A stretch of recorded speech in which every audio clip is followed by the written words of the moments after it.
Good afternoon, everyone. This is Chandra with the Louisiana Department of Education. This training will cover the seamless waiver option for 2023. Some general information.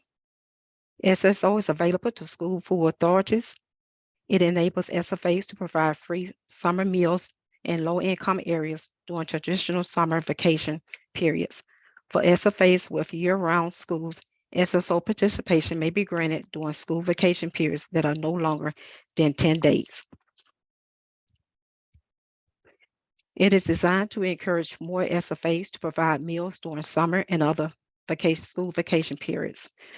This option combines features of the National School Lunch Program, the School Breakfast Program, and Summer Food Service Program.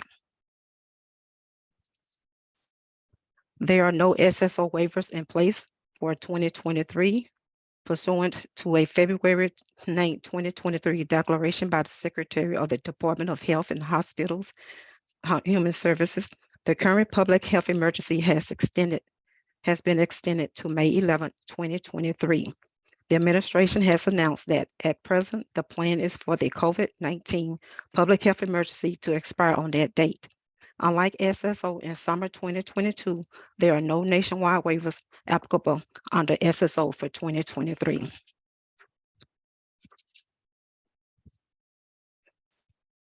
Can the SSO be offered at non-school sites?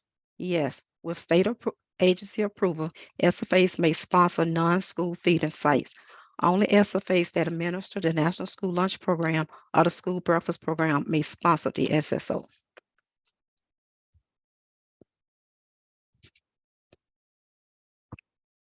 What site types are available under SSO? The site eligibility requirements for the SSO are the same for the Summer Food Service Program. The site types listed to the right may be offered at schools or non-school facilities, as well as parks or other outdoor locations and mobile feeding sites. The site types include open, restricted open, closed enroll, camps, and migrant. Open site serves all children aged 18 and under on a first-come, first-served basis. Site eligibility is primarily established through use of school data, which is area eligible. Under SSO, meals are reimbursed at the free NSLP SPP rates. Like open sites, restricted open sites also serve children aged 18 and under on a first-come, first-served basis. Attendance at these sites is limited for reasons of security, safety, or control. Site eligibility is established in the same manner as open sites with the same NSLP SPP reimbursement rates. Closed enroll site serves only an identified group of children through age 18 who are participating in a specific program or activity. The meals are reimbursed for all children in attendance with the appropriate NSLP or SPP free rates when at least 50% of the children enrolled at the sites are approved for free or reduced price school meals, or documentation indicates that the site is located within the geographical boundaries of a school attendance area where at least 50% of the children are approved for free or reduced price meals. 2023 SFSP final rule, closed enroll sites. The 2023 SFSP final rules further define closed enroll as a site type in the following ways. First, it amends the definition of area in which poor economic conditions exist and closed enroll site at 7 CFR 225.2 to clarify eligibility requirements and include eligibility determination based on area data of children eligible for free or reduced price meals, including school or census data. Second, it amends 7 CFR 225.6 to require state agents to establish criteria for approving closed enroll sites to ensure operation of a site as closed enroll does not limit program access in the area that the site is located. Third, it updates the redesignated 7 CFR 225.6 G1 and 225.6 G2 to establish the frequency at which sites must reestablish eligibility if based on area data. When school data are used, new documentation is required every 5 years. When census data are used, new documentation is required every 5 years or earlier. If the state agency believes that an area economic status has changed significantly since the last census. And camps may be residential or non-residential. Day camps must offer regularly scheduled food service as part of an organized program for enrolled children. Eligibility must be established for each enrolled child. Each child's eligibility status may be determined by information obtained from their school, applications submitted and approved by the sponsoring school or SFA, or by direct certification conducted by the sponsoring school or SFA. Area eligibility cannot be used to establish campsites eligibility under SSO. Meals are reimbursed at the appropriate NSLP or SPP free rates for eligible children. Meals served to ineligible children are not reimbursed. Camps may charge ineligible children for meals. Migrant sites primarily serves children or migrant families through the age of 18 as certified in writing by a migrant coordinator. Sites determine eligibility based on information from a migrant organizations or subject to annual redetermination. Meals are reimbursed for all children in attendance at the appropriate NSLP or SPP free rates. What if the site's own school data does not meet the 50% free or reduced criteria? When determining area eligible for a school, if the school does not have 50% or more of enrolled children eligible for free or reduced price meal, the sponsor can look at other schools in the same area in order to qualify their sites. Therefore, area eligibility can be established through use of a school's own data or by use of another school's site's data that is in the same geographic boundaries of a school attendance area. SFAs interested in applying for the SSO must be able to demonstrate administrative capabilities and financial viability to properly operate the meal service during school vacation periods. Previous participation in the SFSP is not a requirement for sponsors participating in the SSO. The SSO application process must be submitted annually by the SFA through the online CMP website. A login is required. The application is available under the Green School Food Service tab under the subheading Seamless Waiver. One application is to be completed and submitted for approval for each SSO participating site. There is no sponsor level application with the SSO as seen with the SFSP application. When possible, all facility applications should be submitted together in one single application.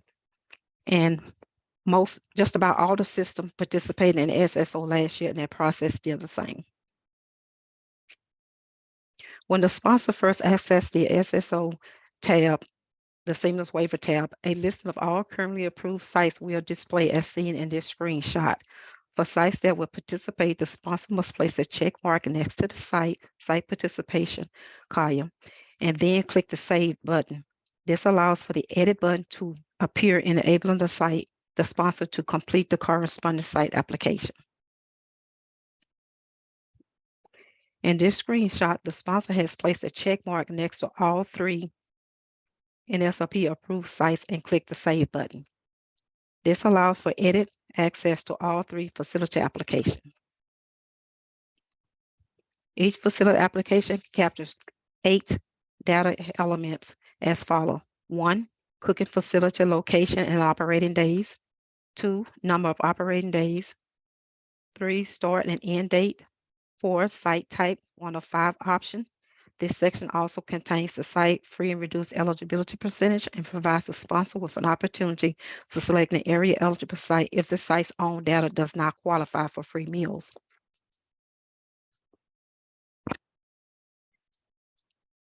Indication number 5, indication of how meals will be advertised to the community. This question is NA for closed enrolled sites and campsites. 6, additional data for closed enrolled sites, part A through G. If the site is not closed enrolled, then this area is NA. 7, additional data for campsites, Parts A through C, not a campsite, then this area is in A. 8, meal participation data. This section mirrors the meal participation section contained in the Schedule A form for schools. So this process is going to be pretty much the same as last school year. Number one, for question 1, the sponsor will select from the drop-down box the site location where meals are being prepared.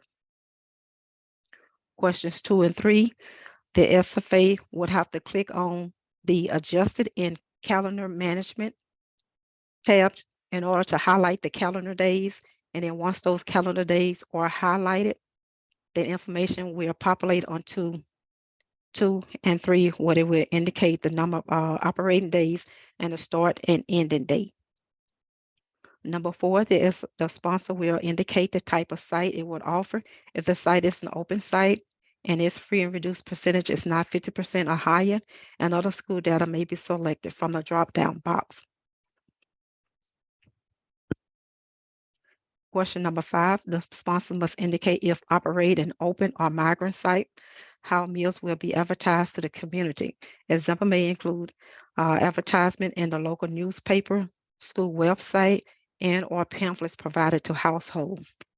Question number 6, part A through G will need to be completed if the site is a closed enrolled site.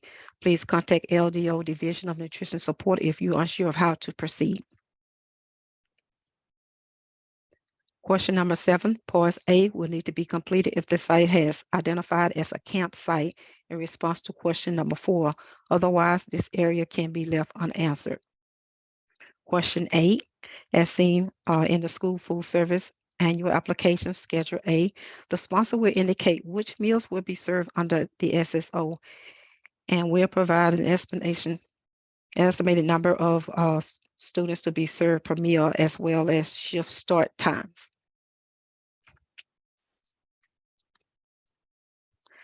To submit for approval, the sponsor will need to ensure that all applications are complete, correct, and that the appropriate site applications have been checked. Once the submit button has been selected, if there are no errors in the forms, the following screen will display. If the sponsor then clicks back on the seamless waiver, the status will reflect submitted for approval, now rather than unsubmitted as previously seen.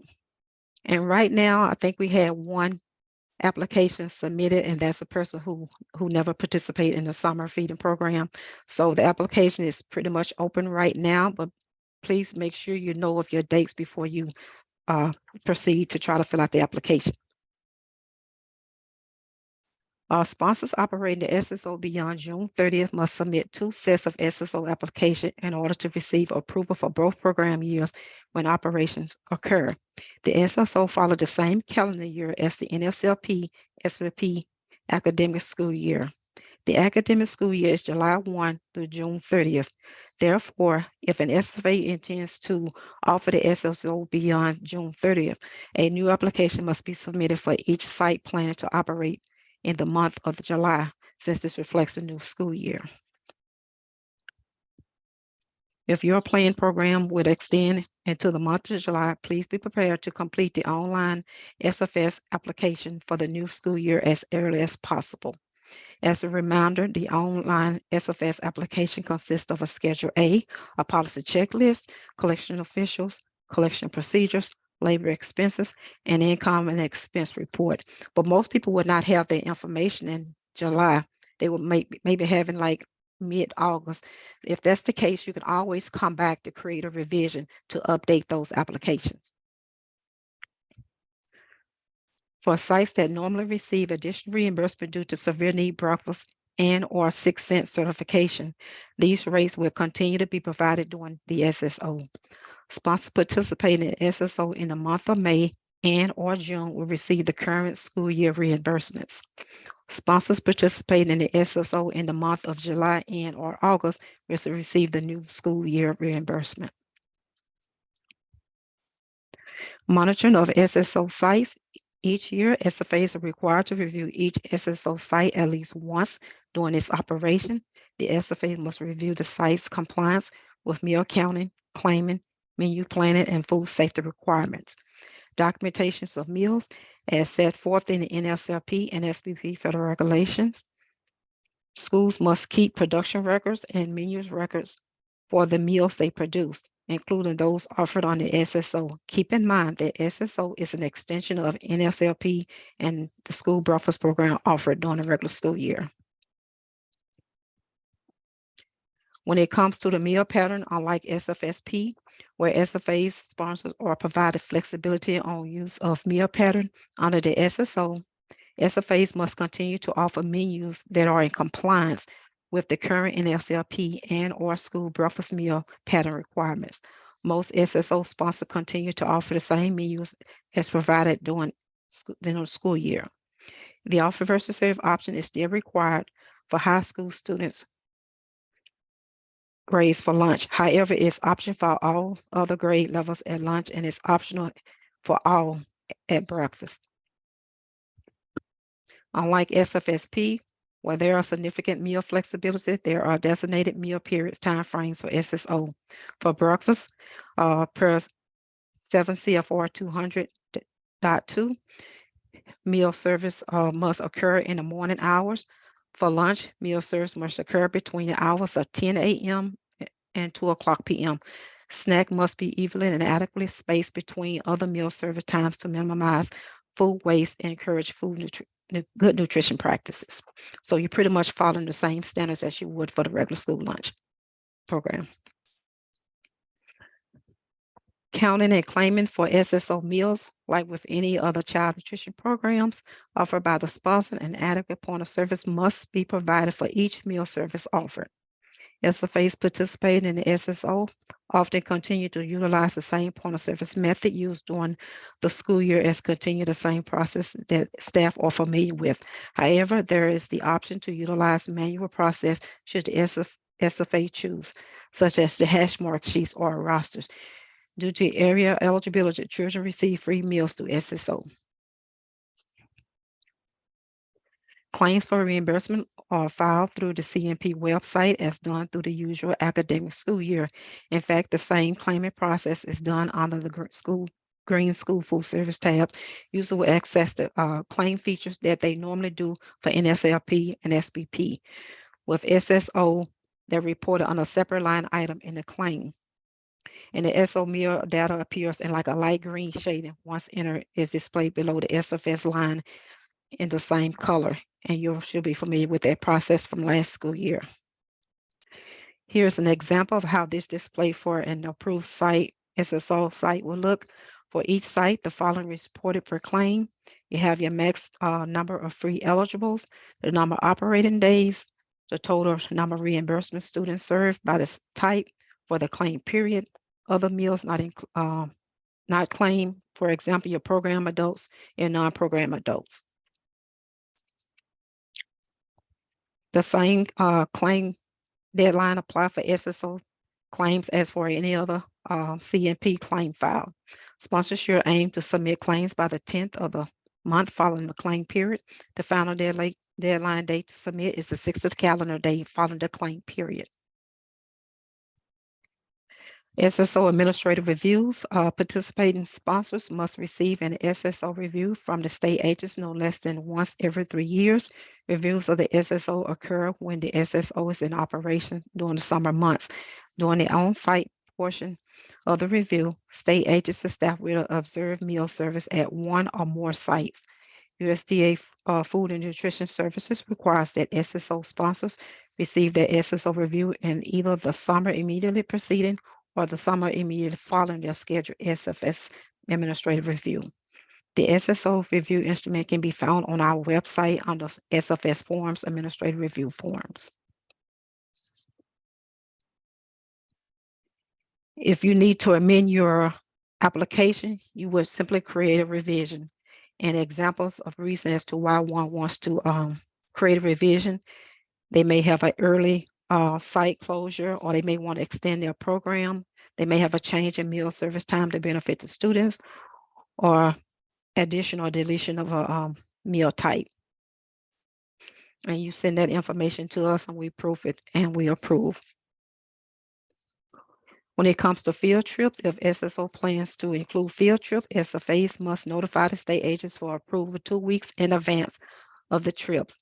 Use the JOT form for field trips linked here to submit plans for approval. Please make sure you submit it 2 weeks in advance. Non-congregate feeding in SSO for 2023. Non-congregate feeding under SSO is an option for SFAs utilizing SSO in rural areas as defined by the SFSP rural destination map where no congregate feeding SFSP or SSO sites are available in the area. For information on non-congregate feeding, you can see the memos below. And also, I just want to make note that we are going to add a question on non-congregate feeding in the SSO application. If you are non-congregate, you have to let us know, and we will set something up on your Schedule A. And please note that you cannot make your own determination as to which site will be non-congregate. This list here is parishes eligible for non-congregate feeding. You can come back later and look at the and see if you're on the list. Procurement documentation, bids, and food safety. Health requirements, CNP operators work through bids for the upcoming school year, and for those providing food for the summer months, please ensure that food vendors, food distributors, and food warehouses that provide food products for any and all child nutrition programs are required to secure a permit to operate from the Louisiana Department of Health in accordance with Louisiana Sanitary Code, confined as Title 51 Public Health Sanitary Code. A permit to operate, typically a food and drug permit with a copy of the annual health inspection, must be kept on file with vendor program and procurement documentation. This will be added to the Louisiana Prototype Procurement Plan and Checklist. Vendors or companies contracted to provide summer feeding must hold the appropriate LDH permit to operate. For example, mass meal production and transportation to vast locations covering multiple parishes may require an LDH food and drug permit to operate. These LDH applications are reviewed for approval on a case-by-case basis. So Title 51, retail food establishment requires that everyone who sells or distributes foods must have a LDH permit to operate. The entire Title 51 sanitary code can be found at this website, www.eatsafe.louis.la.gov, or the link below. More information regarding LDH requirements for summer meal programs, see the presentation of summer feeding programs requirement by the Louisiana Department of Education that's posted on the CNP website under summer food service programs in this link. Please reach out to LDOE DNS if you are planning on operating congregate or non-congregate summer feeding in rural parishes, whether it's through SSO or SFSP. When congregate and non-congregate feeding is not occurring at the SFA level, the state agency will need to offer summer feeding options to other sponsors. Contact the state agents with summer feeding plans for 2023 by email or through our child nutrition programs website. Anyone have any questions or concerns?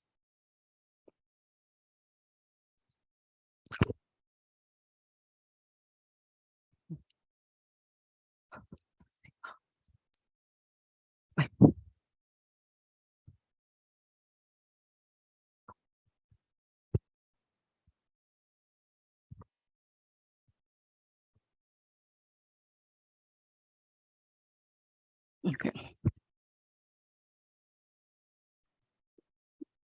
I'm gonna pause for a moment. Let's see, hold on.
Okay, we don't have any questions.